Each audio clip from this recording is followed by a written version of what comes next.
देवी और सज्जनों, अगर आप यूपीआई से आईपीओ अप्लाई करते हो और आपको अलॉटमेंट नहीं मिल रहा, उसका मतलब है आप कॉमन मिस्टेक्स को बार बार रिपीट कर रहे हो। इस वीडियो में आपको पता चल जाएगा वो कॉमन मिस्टेक्स क्या है। उसके बाद अगर आप आईपीओ अप्लाई करते हो, आपके अलॉटमेंट के चांस 99% बढ़ जाएंगे।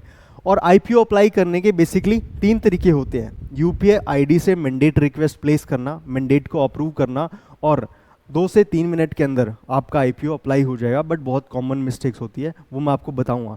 दूसरा मेथड है नेट बैंकिंग सर्विसेज। हर एक बैंक की नेट बैंकिंग सर्विसेज होती है, उसको लॉगिन करना है, अपना डीमेट अकाउंट ऐड ऑन करना है, असबा प्रोसेस से पैसा ब्लॉक करना है, दैट्स ऑल। ये मेथड यूपीआई से भी सिंपल है, क्योंकि इसमें कोई मैंडेट नहीं जाता, मैंडेट में कोई डिले नहीं होता, जिससे आपके रिजेक्शन के चांस कम हो जाते हैं। और तीसरा मेथड है ऑफलाइन एप्लीकेशन। ऑफलाइन एप्लीकेशन कैसे डाउनलोड करनी है? आपको बैंक के पास जाना है, रिक्वेस्ट करना है कि मुझे इस पर्टिकुलर आईपीओ की एप्लीकेशन चाहिए, उसमें सारी डिटेल्स फिल करनी है, चेक अटैच करना है, बिड प्लेस करनी है, दैट्स ऑल। ये सबसे कॉमन मेथड है, बहुत पुराना मेथड है।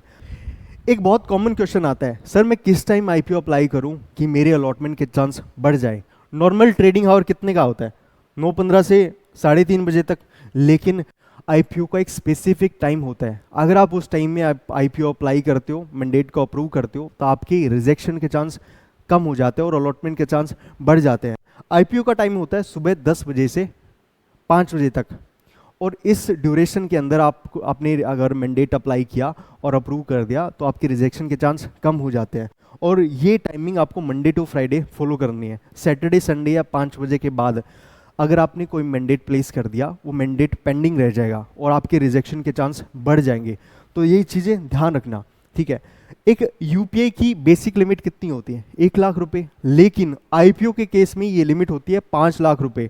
आप रिटेल कैटेगरी में 2 लाख तक यूपीआई से कर सकते हो, स्मॉल एचएनआई में 5 लाख तक यूपीआई से कर सकते हो। लेकिन 5 लाख से ऊपर अप्लाई करना है, नेट बैंकिंग सर्विसेज का हेल्प ले सकती हो। और ये लिमिट पहले 2 लाख रुपए हुआ करती थी। सेबी ने सिर्फ रिटेल इन्वेस्टर्स के लिए इस लिमिट को 5 लाख एक्सटेंड किया, और ये अपडेट लगभग 2018 से 19 के बीच में आया था। और एक बहुत कॉमन क्वेश्चन आता है, सर मैं बिगनर हूँ, मुझे यूपीआई से आईपीओ कैसे अप्लाई करना है? फर्स्ट ऑफ ऑल पहला स्टेप है डीमेट अकाउंट ओपन करना है, आईपीओ सेक्शन में जाना है, अपनी यूपीआई आईडी ऐड ऑन करके वेरीफाई करना है, बिड प्लेस करना है जो पर्टिकुलर आईपीओ है, और मैंडेट अप्रूव करना है, दैट्स ऑल। आपका पैसा अनब्लॉक हो जाएगा, आपका पैसा ब्लॉक हो जाएगा। और उसके बाद क्या होगा? अगर आपको अलॉटमेंट मिला तो आपके शेयर आपके डीमेट अकाउंट में क्रेडिट हो जाएंगे, पैसा डेबिट हो जाएगा, और लिस्टिंग से पहले आपके शेयर्स आपके डीमेट अकाउंट में आ जाएंगे। लेकिन अगर अलॉटमेंट नहीं हुआ, पैसा अनब्लॉक हो जाएगा, ठीक है। अलॉटमेंट के नेक्स्ट डे आपका पैसा अनब्लॉक होगा। बट कुछ केस में क्या होता है, सर मैंने अलॉटमेंट भी हो गया लेकिन पैसा अनब्लॉक नहीं हुआ, तो उस केस में क्या करना है? इस वीडियो के एंड तक आपको पता चल जाएगा। एक बहुत कॉमन क्वेश्चन आता है, क्या मैं एक यूपीआई से मल्टीपल डीमेट्स में आईपीओ अप्लाई कर सकता हूँ? बहुत कॉमन मिस्टेक है, आप अप्लाई नहीं कर सकते। ये बेसिकली थर्ड पार्टी पेमेंट के अंदर आता है। पहले होता था कि बैंक आपकी एप्लीकेशन, आपकी आईपीओ एप्लीकेशन को अप्रूव कर देते थे, लेकिन अब नहीं होता। अब डायरेक्टली आपको थर्ड पार्टी पेमेंट के अंदर रिजेक्ट कर दिया जाता है, और वो एप्लीकेशन रिजेक्ट हो जाती है, आपको पता भी नहीं चलता।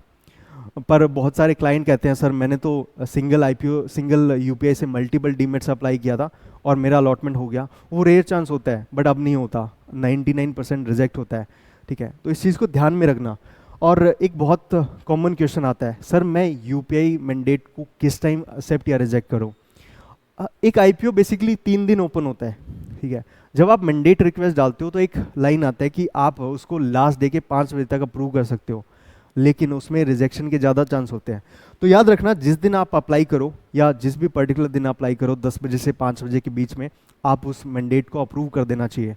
अगर आपने नेक्स्ट डे का वेट किया तो आपकी रिजेक्शन के ज़्यादा चांस है, ठीक है। अगर आपको एक्यूरेसी बढ़ानी है तो जिस दिन अप्लाई करो 5 बजे से पहले उसको अप्रूव कर दो। अगर आपने 5 बजे के बाद कोई मैंडेट प्लेस किया, वो पेंडिंग में रह जाएगा, ठीक है, मैंडेट रिक्वेस्ट नहीं आएगा, और वो रिजेक्शन के ज़्यादा चांस है। और एक बहुत कॉमन क्वेश्चन आता है, सर मैंने आईपीओ अप्लाई किया था, मुझे कॉन्फिडेंस नहीं आ रहा कि मुझको रखना चाहिए, मैं इसको कैंसिल करना चाहता हूँ। क्या कैंसिल कर सकते हो? आप उस आईपीओ को कैंसिल कर सकते हो। आईपीओ बेसिकली 3 दिन ओपन होता है, ठीक है, और 3 दिन जो लास्ट डे होता है उसके 5 बजे से पहले उस आईपीओ को कैंसिल कर सकते हो। अगर आपने फर्स्ट डे अप्लाई किया तो लास्ट डे 5 बजे तक कर सकते हो, ठीक है, लेकिन एक रूल आया है, एसएमई आईपीओ को आप मॉडिफाई नहीं कर सकते या कैंसिल नहीं कर सकते। अपवर्ड मॉडिफिकेशन कर सकते हो बट डाउनवर्ड मॉडिफिकेशन नहीं कर सकते और कैंसिल भी नहीं कर सकते। तो एसएमई आईपीओ में इस चीज़ का ध्यान रखना, ठीक है। एक बहुत कॉमन क्वेश्चन आता है, सर मेरे को अलॉटमेंट नहीं मिला और पैसा भी अनब्लॉक नहीं हुआ, उस केस में क्या करना है?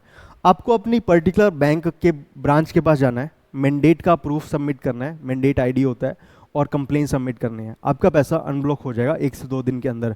लेकिन मैक्स टू मैक्स 12 दिन के अंदर एक मैंडेट है ना, ऑटोमेटिकली अनब्लॉक हो जाता है। एक मैंडेट की वैलिडिटी होती है 12 दिन की, और 12 दिन के बाद वो मैंडेट कैंसिल हो जाता है और ऑटोमेटिकली अनब्लॉक हो जाता है। तो इस चीज़ का ध्यान रखना, बाय एनी सिचुएशन ऐसा कुछ होता है, ठीक है। और अगर आपको इस टाइप के टॉपिक्स पसंद है, और आने वाले टाइम में हम बहुत सारे टॉपिक्स कवर करने वाले हैं, लाइक एचयूएफ का कैसे क्रिएशन होता है, एचयूएफ का डीमेट कैसे ओपन होता है, माइनर का डीमेट कैसे ओपन होता है, माइनर का डीमेट हम कैसे अप्लाई कर सकते हैं, आईपीओ कैसे अप्लाई कर सकते हैं, और इस टाइप की अपडेट्स हम इस चैनल पे अपडेट करते हैं। और आईपीओ की अपडेट्स होगी, और कुछ रूल्स में चेंज आया, लाइक अभी रिसेंट में एसएमई का रूल्स में चेंज आया था, और एनएसडीएल का आईपीओ कैसे अप्लाई करना है, और इसके आईपीओ की डिटेल्स। अगर आपको इस टाइप की इन्फॉर्मेशन पसंद है तो इस चैनल पे stay connected. Thank you so much, happy investing.